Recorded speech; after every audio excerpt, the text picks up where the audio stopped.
Pada Mac tahun ini, ketika saya membentangkan bacaan kali kedua, saya telah membuat beberapa pledge.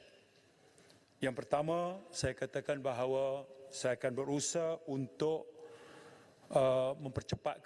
membuat keputusan mengenai permohonan, dan saya meletakkan angka 17,000 pada Disember tahun ini, bermula Januari.